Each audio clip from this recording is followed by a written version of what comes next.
Have you ever made homemade granola? My name is Deb from Just Do Something Homestead, and today is the first time ever I am making my own granola. You know how you have that long list of someday when I have time, I would like to do this. Well, granola has been on that list for a very long time. And honestly, I eat granola pretty much every day, but I've been able to find it at my local Aldi, and I love their coconut granola. So there hasn't been a huge need to make my own. But as each day passes and more foods are coming into question, I need to learn how to do granola now. The thing that's really cool about granola is you can make it in so many different ways. You can make it in small pieces as if you're doing cereal. You can make it in chunks if you're doing it for a snack. You can add a variety of ingredients to change the flavor completely. So today I picked out some of my favorite ingredients to make my first batch of granola.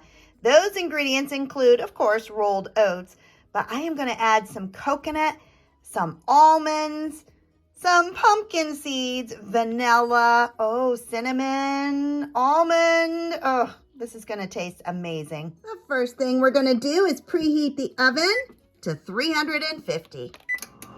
You know, maybe it's time I took down my towel. I'm a teacher. I had 4 days off this week. Woo, ouch. You're going to want to start with a really large bowl, and the very first ingredient is rolled oats. Now, everything that I am using today is organic, and you want to put in 3 cups of oats. These are old-fashioned oats. You do not want to use quick oats for this recipe. They need to be the larger ones, so 3 cups of oats. The next ingredient is almonds, and the very first thing I did was take out my food chopper and chop them into smaller pieces. So you can see the texture here. I have some big chunks. I have some small ones. You want 1 cup of almonds. Now, if you don't like almonds, any type of nut will work. I'm adding 1.5 cups of coconut.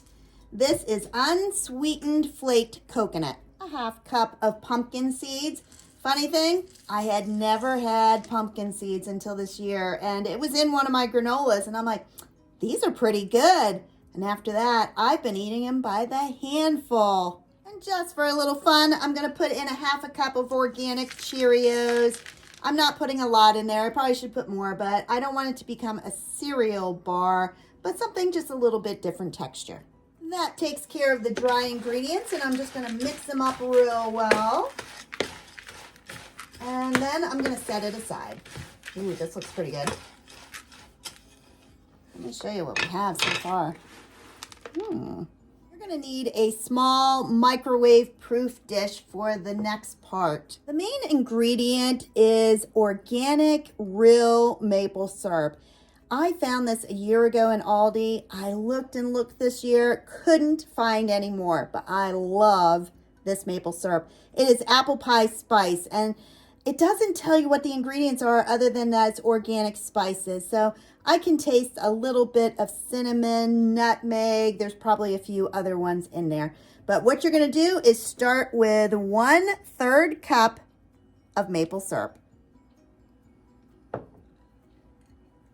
Next, we're going to add some extra virgin olive oil. And this is 1/4 cup. Pour it right into the same bowl. We're going to add 1/4 cup of organic dark brown sugar.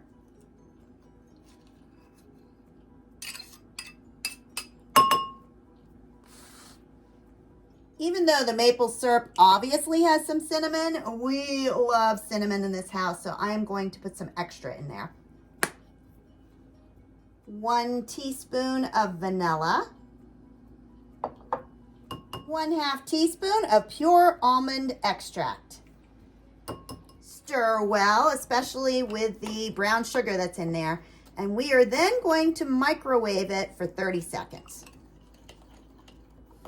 Then pour that over your entire bowl of granola.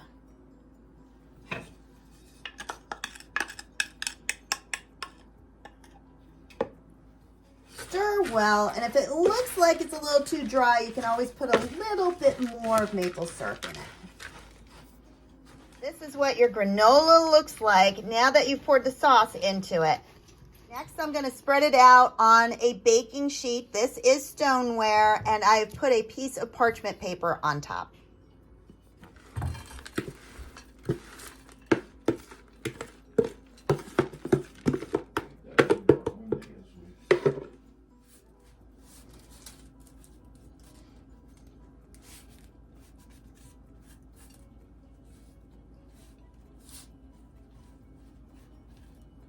This is what it looks like now, and I'll tell you, it smells absolutely heavenly.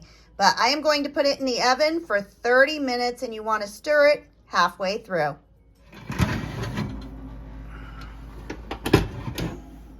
The timer just went off. My granola is finished. It cooked for 30 minutes. I stirred it halfway through, so I am going to shut off the oven.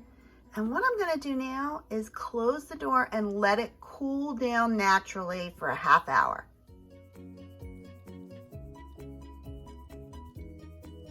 Here is our granola fresh from the oven. It smells heavenly. I am going to let it fully cool off, and then I will vacuum seal it into jars. If there are any beginners mistakes that I made, I think in the corners it got just a little bit dark because I didn't stir very good in those corners. So I'm going to mix that in and put it all in one big jar. At this point, I am going to vacuum seal it into jars so it stays nice and fresh. By filling your jar, this is a wide mouth quart. So you fill it, shake it around, thump it on your counter, and what's going to happen is it's going to sink down in as some of the air pops. So start bringing it on down. I gained a few more inches in this jar, so I'm going to now fill it up with some more until it's up to the top. Wipe the rim with your hand and then put on a lid. We call those flats. I'm going to put on my adapters, plug them on in, and if you hear some music in the background, that is Jim playing his bass. Then turn it on and go. It shuts off on its own when it's finished. Take off the sealer. Check the seal. You're going to push in the center, make sure it's sunk down, and then give it some good tugs on that lid. See if it's going to come off. And that jar is sealed, so I am going to put a ring on it. I like to use a Sharpie to mark what it is, and I'm not going to be able to put a Best By date on this. Honestly, I'm not sure how long it would last because it is completely homemade, but the other reality is I'm going to eat it for breakfast, and this jar isn't going to last that long. Typically, I vacuum seal in these huge half-gallon jar sizes, but for something like granola, I just want to use a small container. Jim tried my granola and said he couldn't wait to use it on both his yogurt and his ice cream, so I am going to start using some small containers. It is the same process. I'm going to wipe the lid, put on a flat, put on the adapter, plug it all in, and turn it on.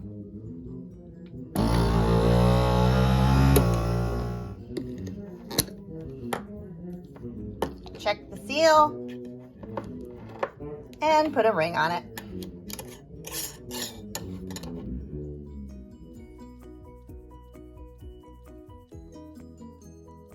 And there you go. I was able to vacuum seal 5 containers of granola.